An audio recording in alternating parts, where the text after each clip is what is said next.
their gender or their gender sport.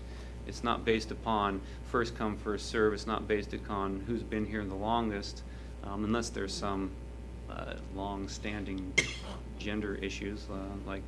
That's what I'm worried about, because certainly under Title IX, that was a problem. That you say, well, it's always been men, so it'll always stay men. They were here first. In regards to the fields themselves, we're really talking two different things: the discrimination policy that we've got to get in place, but then also relooking at our policies on how we handle the fields, period, regardless. Right. And trying to come up with something so that we can satisfy the most people. Any other questions, Dave?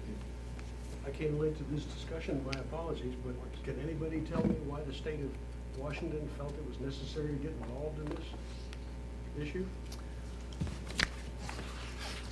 Well, here's a packet. I don't know if we have. In the statute itself, it kind of has the findings and declarations, and there's about 4 or 5 paragraphs indicating why.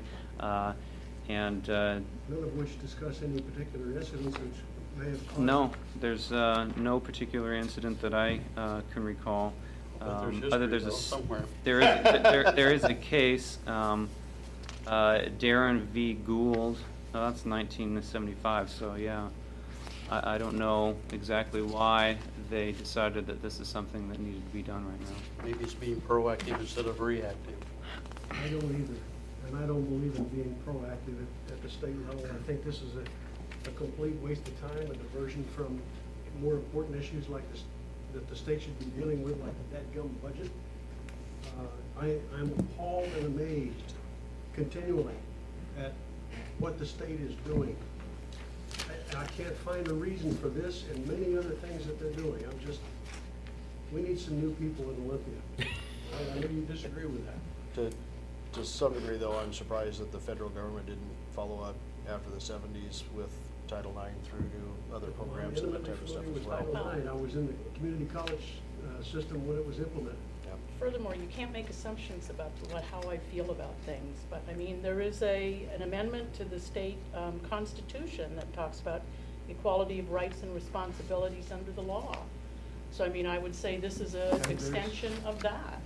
I didn't base my statement on assumptions, Molly. You specifically told me that I've never discussed this non-discrimination policy. This is the first time I've seen it. Well, you disagree with me about requiring new people in Olympia. But leaving that aside,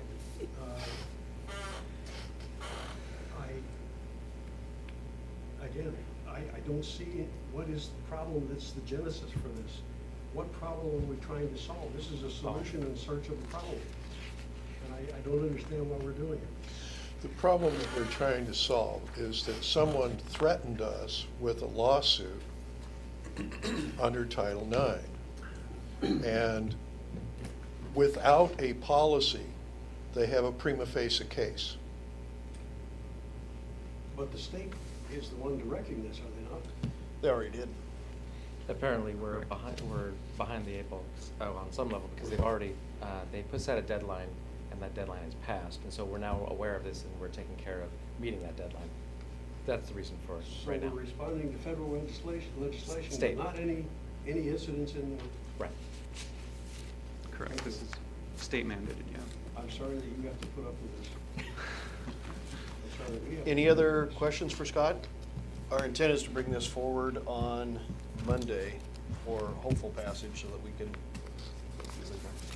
Just a comment, I do see that this does say consent agenda bill, so that it won't be on the consent agenda. Nope.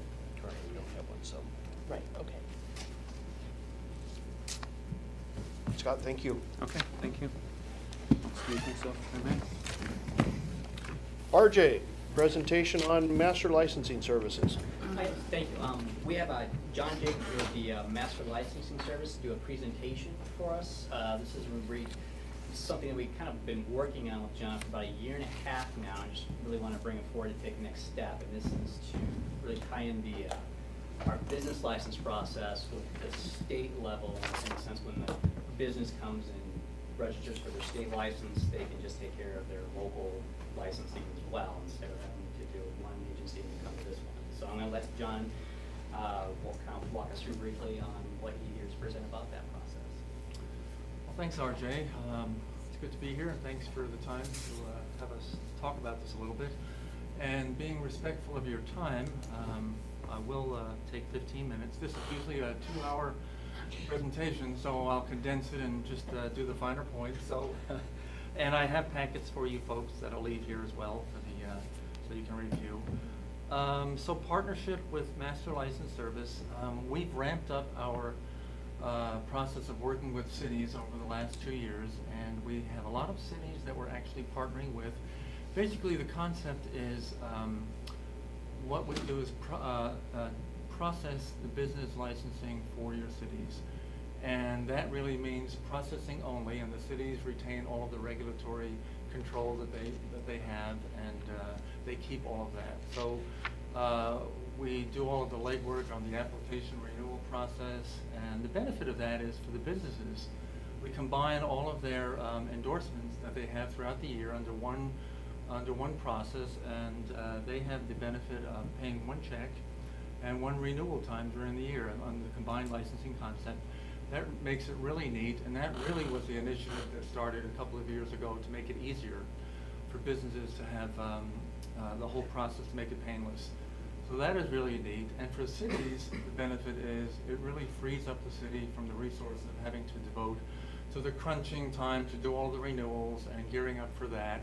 And I think with your city, RJ, it's December your renewals are for? Yes, we're for in your renewals. calendar year. Calendar year. So, for example, that would mean in November, your staff would have to gear up for that, to send all the renewals out, and then to follow all of that through. So usually that takes a couple of months for that to wash out, and spending all of that time to follow up and do all the prep work for that. So Master License Service actually takes care of all of that, does all of the follow-up, does all the mail-out, the postage, and all of that processing, actually at no cost. There is a $9 renewal handling fee that's always been in place for businesses on the renewal fee. That's been the same for 19 years. To my knowledge, that's not going to change in the foreseeable future. That's where the cost comes in for Master License Service as far as how they take care of their operating costs. So that's really neat. The cities have the benefit of actually taking those resources and applying them elsewhere to do other work. The other benefit that businesses have with partnership is they can now file on the internet as well. So businesses can have faster renewal. That can be taken care of within 24 to 48 hours as far as processing to the cities. So that's another benefit as well. Cities get faster payment, faster turnaround time for that as well. 2 years ago we had 18 cities.